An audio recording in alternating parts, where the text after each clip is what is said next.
Boa noite, irmãos. Hoje a gente vai fazer um estudo sobre o livro do Apocalipse, um dos livros mais enigmáticos e mais difíceis de entender da palavra de Deus.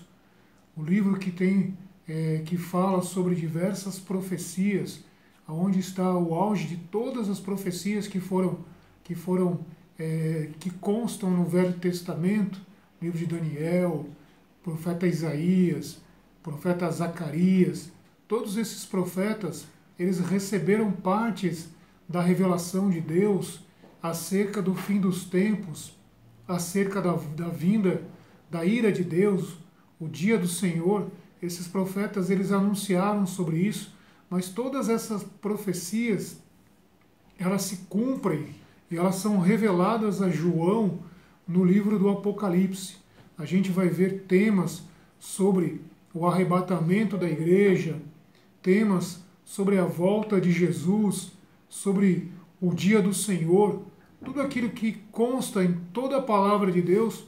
O livro do Apocalipse, ele é a revelação final, é o livro das revelações, é o livro que Deus, que através de Jesus, através do Espírito Santo, ele revela para João, o apóstolo João, que nesse tempo ele se encontrava na ilha de Patmos. Ele havia sido encarcerado, levado para a ilha de Patmos, justamente por pregar a palavra de Deus, época em que o Império Romano dominava todo o mundo antigo e a palavra de Deus era proibida de ser pregada, o nome de Jesus era proibido de ser pregado, numa época em que uma grande perseguição, na verdade a segunda grande perseguição, se levantou contra a igreja. A primeira grande perseguição foi na época de Nero, do imperador Nero, e a segunda grande perseguição se levantou na época do apóstolo João com o imperador Domiciano, que era considerado também o segundo Nero, de tão terrível que ele foi contra a igreja de Deus, como ele perseguia os cristãos e executava. Muitos cristãos morreram nesta época, muitos cristãos, muitas igrejas foram assoladas, né? O apóstolo João ainda estava vivo, provavelmente João tinha cerca de 75 a 80 anos de idade, quando ele escreveu o livro do Apocalipse. Quando foi revelado a ele, como eu disse, ele estava encarcerado na ilha de Patmos por pregar o Evangelho. Provavelmente João também, ele era o superintendente da igreja de Éfeso, e ele estava na cidade de Éfeso ali. Ele era como se fosse uma espécie de superintendente, um bispo na igreja de Éfeso, e ali ele foi preso e foi levado para a ilha de Patmos, aonde ele teve a revelação do Apocalipse. A palavra Apocalipse, que é uma palavra grega, que significa exatamente isso, revelar, revelação, né? É tirar do oculto, é mostrar, né? Foi o que realmente aconteceu. Jesus, ele mostra para o apóstolo tudo o que estava para acontecer, coisas que aconteceram na época de João, coisas também, algumas coisas do passado, e coisas que ainda deveriam acontecer. Tudo foi revelado de forma, usando símbolos, né? O apóstolo João, ele usou muitos símbolos para que a igreja pudesse entender, e muitos símbolos foram usados também para que este livro não fosse destruído pelo imperador romano, porque como a igreja estava sendo perseguida, então alguns símbolos foram usados para que os romanos eles não entendessem essa mensagem, e assim o livro não fosse destruído. Porque se a gente for ler no começo do livro do Apocalipse, o capítulo 1, versículo 1, fala que é a revelação que Deus deu aos seus servos. Então, para que a gente possa entender a revelação do Apocalipse, a revelação da palavra de Deus, em primeiro lugar, a condição é nós sermos servos de Deus, porque essa revelação é aos seus servos. A palavra de Deus diz que Deus ele não faz nada sem antes revelar aos seus servos, os profetas. Então Deus, ele sempre fez questão de revelar a nós, ao seu povo, os seus mistérios. Jesus mesmo, ele falou para os seus apóstolos, eu não vos chamo de servos, mas de amigos, porque eu tenho trazido a vocês, tenho contado a vocês, revelado a vocês todas as coisas. Então Deus ele nos trata como servos e como amigos também. Por isso ele nos revela a sua palavra, ele nos revela coisas ocultas, mas nós temos que buscar a Deus, temos que ter esse espírito de servir a Deus com humildade e buscar a Deus de todo o coração, se importar com as coisas de Deus, porque aí Deus ele nos revela, Deus ele se manifesta a nós. A palavra de Deus diz lá em Jeremias, capítulo 33, verso 3, clama a mim e responder-te-ei e anunciar-te-ei coisas grandes e firmes que não sabes. Então a condição é clamar, a condição é buscar, é pedir a Deus que Ele nos revele os seus mistérios. Deus tem coisas tremendas para nos revelar. Deus tem coisas maravilhosas para nos revelar. Basta apenas a gente ter interesse pelas coisas de Deus e buscar, mas buscar de todo o coração. Buscar de verdade, como se busca algo precioso, como se busca uma pedra preciosa, como se busca o ouro, a prata. Nós temos que buscar as coisas de Deus e assim nós encontramos, e Deus se revela a nós de forma tremenda, assim como se revelou ao apóstolo João.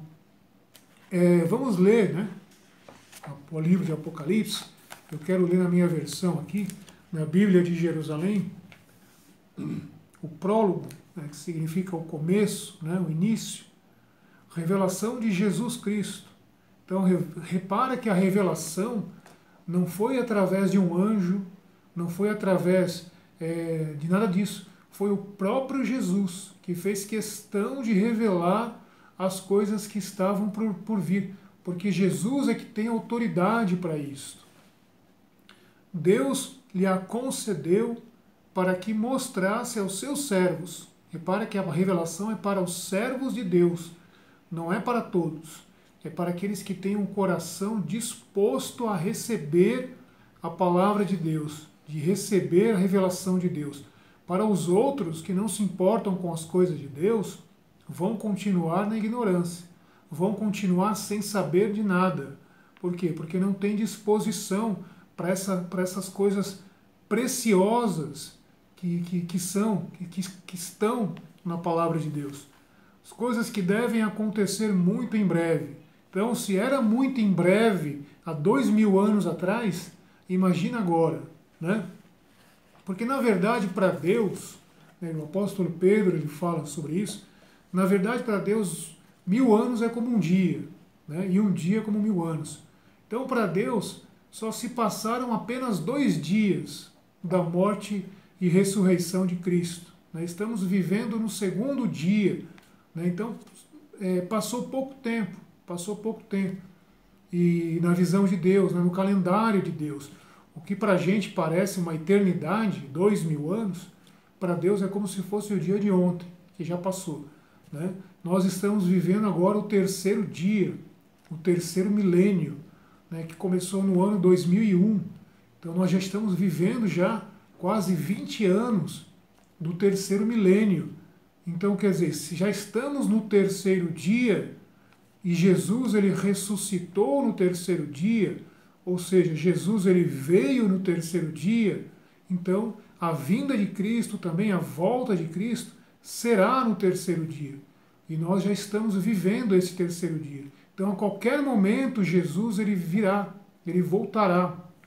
Assim como ele ressuscitou no 3º dia, ele também voltará no 3º dia. A palavra de Deus diz isso. O dia e a hora ninguém sabe. A gente não sabe o dia e a hora. Mas nós sabemos que vai ser no 3º dia. Porque foi no 3º dia que ele ressuscitou. Feliz o leitor. Em outras versões traz a palavra bem-aventurado. E os ouvintes das palavras desta profecia. Ou seja, aquele que lê e aquele que ouve. Né? E observam o que nela está escrito. Então é ler, ouvir e observar. Essas 3 condições. Pois o tempo está próximo.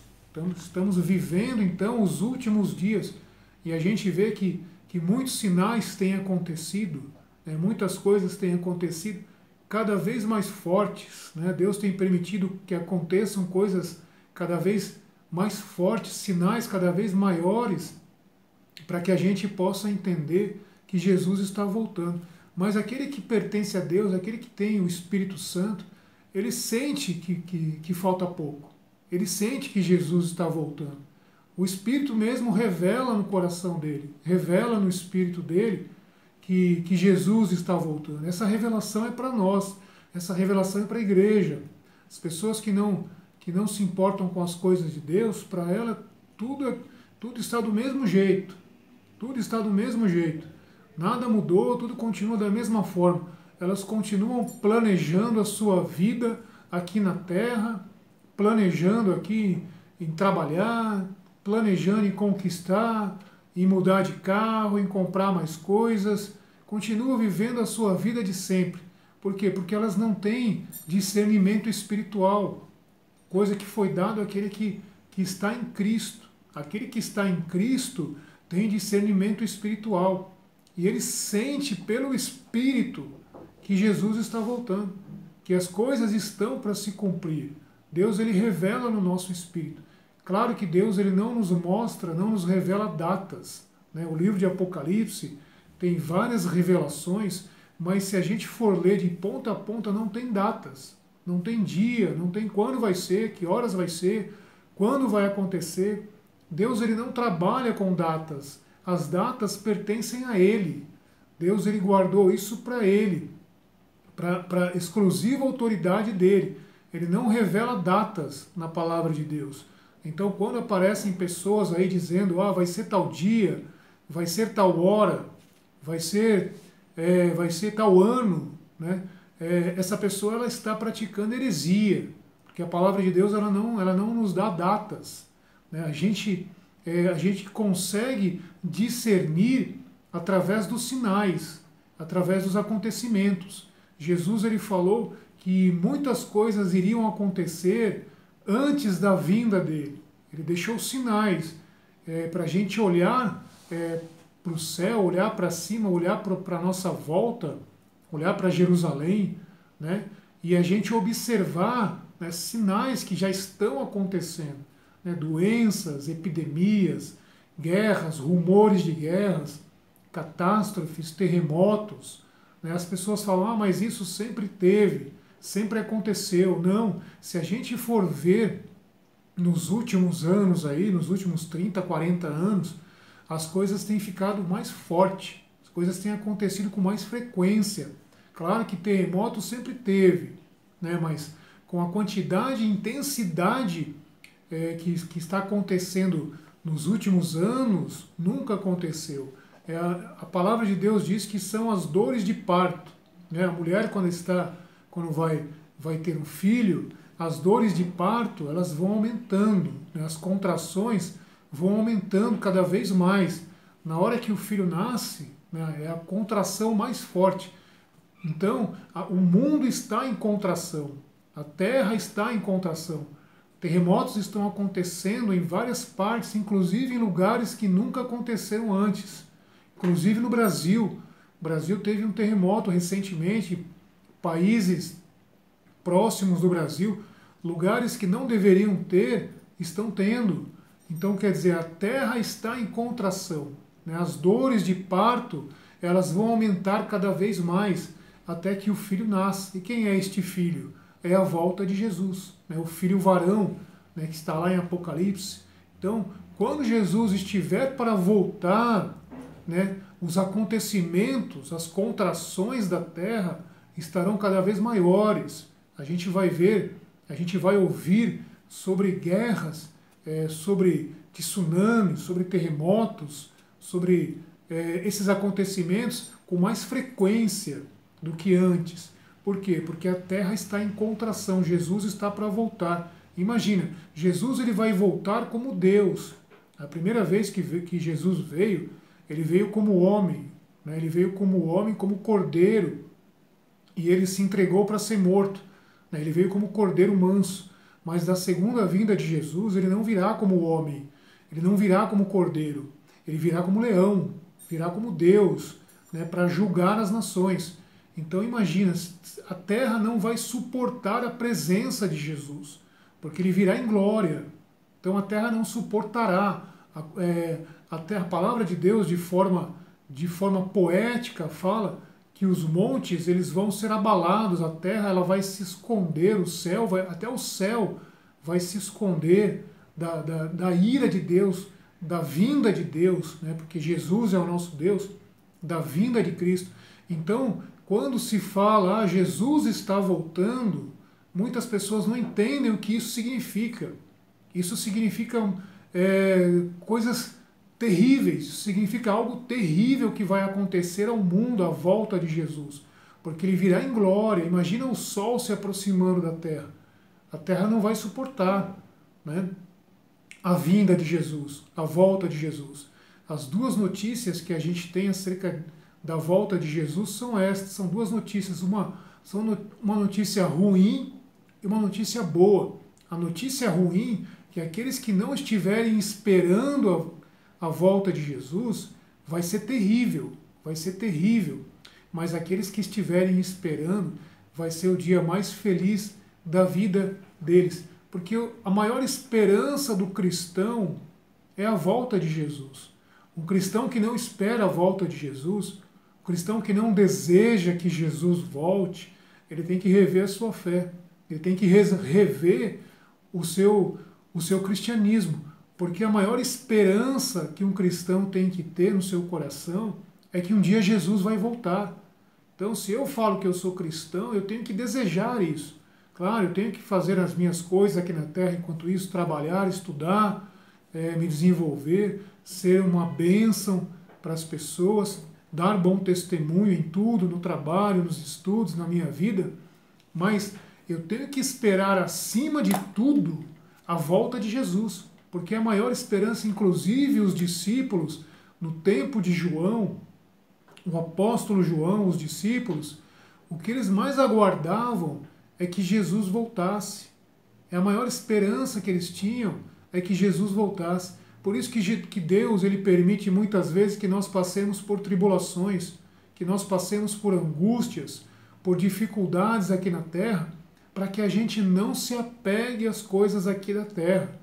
Os cristãos eles estavam sendo perseguidos na época de João, eles estavam passando por coisas terríveis. Deus estava permitindo aquilo para que eles não se apegassem às coisas da terra. Deus nos abençoa financeiramente, Deus nos prospera financeiramente, mas nós temos que tomar cuidado para que a gente não se apegue a isso, para que isso não vire um laço na nossa vida e a gente acabe deixando as coisas de Deus em segundo plano, deixando as coisas de Deus de lado. Então Deus, ele muitas vezes nos abençoa, ele prospera a nossa vida, porque ele tem misericórdia, ele é um pai, ele quer ver o nosso bem, mas nós não podemos deixar que isso ocupe o nosso coração além daquilo que tem que ocupar. Deus é que tem que ocupar o nosso coração acima de tudo. Esses cristãos aqui na época de João, do Império Romano, eles eram prósperos também. Eles tinham propriedades, eles estavam crescendo, estavam se desenvolvendo. Depois que passou a perseguição ali de Nero, eles começaram a adquirir propriedades. Por quê? Porque eram abençoados, eram prósperos. A palavra de Deus ela se cumpre na vida daquele que crê. Então eles estavam progredindo, eles estavam sendo abençoados, inclusive na área material. A gente vê pela história, quando começou a grande perseguição contra esses cristãos, suas propriedades foram confiscadas. Seu ouro, seu dinheiro, tudo aquilo que eles estavam acumulando por serem prósperos, por serem abençoados, né, porque Deus abençoava, estava sendo confiscado pelos romanos. Ninguém se levanta contra alguém que não tem nada. Ninguém persegue alguém que não tem nada, né, que não tem nada a oferecer, é aquele ditado que diz: ninguém chuta cachorro morto, né? Então, se os cristãos estavam sendo perseguidos, porque eles tinham alguma coisa a oferecer, né? despertou a inveja, né? Despertou a inveja não só dos romanos, mas dos judeus também. Os cristãos, eles eram invejados nesta época.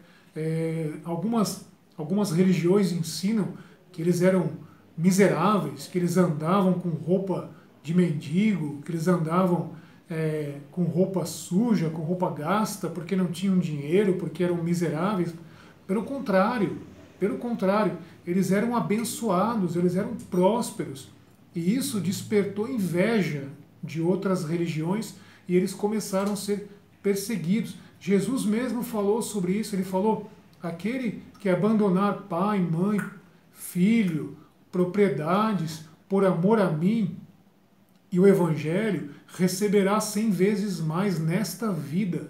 Nesta vida, olha a promessa, nesta vida e no porvir a vida eterna. Então quer dizer, não que nós temos que nos apegar a isso, não que nós temos que agora aderir à teologia da prosperidade. Né? Se eu não tenho dinheiro é porque eu não tenho fé. Não, a gente não tem também que ser radical. Né? Mas a palavra de Deus, ela diz que se nós honrarmos a Deus, Deus nos honra também. E esses cristãos estavam sendo abençoados e estavam sendo perseguidos também por inveja. E é nesse tempo, nesse contexto, que João ele recebe a revelação do Apocalipse. João estava na ilha de Patmos, e ele recebe a revelação e ele começa o livro, né? A primeira coisa que João ele recebe de Deus ali, de Jesus, né? É uma mensagem para aquelas igrejas da Ásia. Né? Quando se fala Ásia, não está se referindo ao continente asiático que a gente conhece hoje, né? Onde está lá a China, o Japão, né? Não é o continente asiático.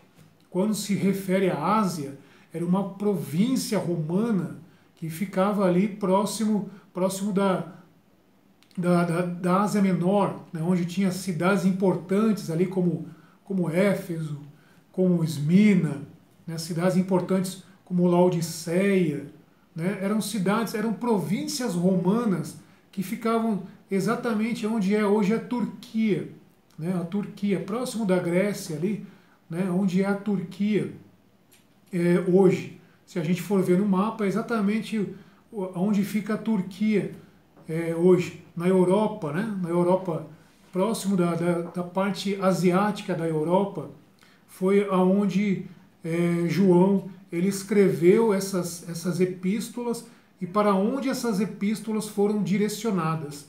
Se a gente lembrar do que a gente estudou sobre as epístolas paulinas, sobre as viagens missionárias do apóstolo Paulo, ele foi o principal responsável por fundar essas igrejas na província da Ásia, né? Na província romana da Ásia, né? Que ficava ali que fica na Turquia. Paulo foi o principal responsável em suas viagens missionárias, principalmente na cidade de Éfeso, aonde Paulo permaneceu por aproximadamente 3 anos. Né? Inclusive tem até um texto na Bíblia, né, que diz que pelo fato de Paulo ter permanecido 3 anos ali na Ásia, todos os moradores da Ásia eles tiveram acesso à palavra de Deus. Eles ouviram a pregação do Evangelho através do apóstolo Paulo. Então o maior responsável pelo surgimento dessas igrejas na Ásia Menor, na Turquia, né, foi o apóstolo Paulo, com suas viagens missionárias aproximadamente 40 anos antes de João escrever o livro do Apocalipse. Se João escreveu o livro do Apocalipse no ano 96 depois de Cristo, o ano 96 depois de Cristo, aproximadamente 95, 96 depois de Cristo, os apóstolos já tinham morrido. O apóstolo Paulo, o apóstolo Pedro, eles já tinham sido executados. Né? Todos os apóstolos, na verdade, foram executados, morreram, tiveram mortes violentas. Né? Nenhum deles teve morte natural. Todos eles tiveram mortes violentas, né? Com exceção do apóstolo João, né? Que provavelmente morreu de velhice, né? Na cidade de Éfeso, aonde depois ele retornou quando ele saiu da ilha de Patmos. né? Ele voltou para a cidade de Éfeso e provavelmente morreu ali, né? Foi o único apóstolo, né, que provavelmente morreu de velhice. Todos os outros tiveram morte violenta. O apóstolo Paulo foi decapitado. O apóstolo Pedro foi crucificado de ponta cabeça. O apóstolo André foi crucificado no chão, numa cruz em X, né? Outros apóstolos foram perseguidos, foram cerrados, receberam flechas, né? Enfim, todos eles tiveram mortes horríveis, né? O apóstolo Judas, né, também foi morto na Índia. Então, a história dos apóstolos é uma história de vitória, né? Por quê? Você pode pensar assim, mas eles morreram, tiveram morte horrível, mas a nossa vida aqui é passageira. A maior vitória que a gente tem, a maior conquista de um cristão é poder entrar no céu, é poder ser recebido por Deus, ser recebido pelos anjos, receber a coroa de glória, porque a nossa vida aqui embaixo é passageira. Eu imagino que quando eles estavam ali para morrer, eles estavam alegres, eles estavam festejando no seu espírito. Por quê? Porque eles tinham sido chamados justamente para isso, para entregar a sua vida por amor ao Evangelho. E nós também somos chamados para as tribulações. Nós somos chamados para isso também. Não sei se vamos passar pelas mesmas coisas que os apóstolos passaram, pelas mesmas perseguições que eles passaram, mas nós também passamos por tribulações. Nós também recebemos ódio do mundo. As pessoas não gostam dos cristãos. Nós, de certa forma, nós recebemos ódio que vem do mundo. Existem países onde os cristãos eles são perseguidos da mesma forma que os apóstolos foram, que os cristãos do tempo de Roma foram. São perseguidos da mesma forma e morrem de forma violenta também, de forma terrível. Então, quer dizer, a igreja sofrida de Deus, a igreja que sofre, um dia ela vai ser arrebatada, um dia a gente vai ser retirado aqui da terra, e aí a gente não vai ter mais memória dessas coisas, desse sofrimento. O apóstolo Paulo fala sobre isso, a nossa leve e momentânea tribulação. Olha só, o apóstolo que foi apedrejado, que foi preso, que depois de ter sido surrado, ficou preso lá no tronco, ele ainda escreveu isto, a nossa leve e momentânea tribulação nem se compara com o peso de glória que a gente vai ter lá no céu. Então a nossa maior esperança não é aqui embaixo. Claro, nós somos abençoados por Deus, porque a palavra de Deus ela se cumpre na vida daquele que é fiel, mas a nossa maior esperança não é aqui embaixo. Estamos aqui de passagem. Estamos aqui para algo maior, para algo melhor. A nossa função, a nossa tarefa principal aqui embaixo é levar pessoas para Cristo, é levar o Evangelho e ganhar almas para Deus.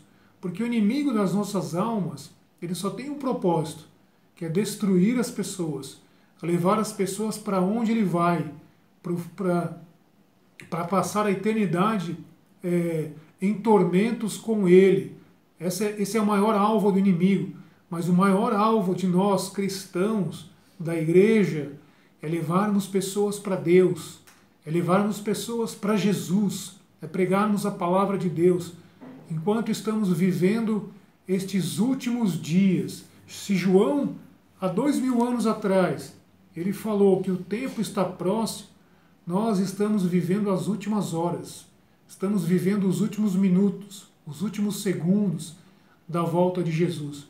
Então, temos que aproveitar este tempo para levar almas para Deus, levar almas para Jesus, para que estes possam compartilhar das bênçãos que Deus tem dado a nós. Deus nos dá bênçãos não para a gente guardar para nós, mas para a gente dividir, levar a palavra, porque a coisa que as pessoas mais precisam hoje é da palavra de Deus. Pessoas estão em suas casas hoje sofrendo, pessoas estão em suas casas hoje gemendo, tristes, muitas vezes não sabem porquê, mas nós sabemos, nós que somos cristãos, nós sabemos, O que alimenta é a palavra de Deus. Eu vou dar uma pausa. Quando eu voltar, a gente vai falar mais sobre Apocalipse. Que Deus abençoe.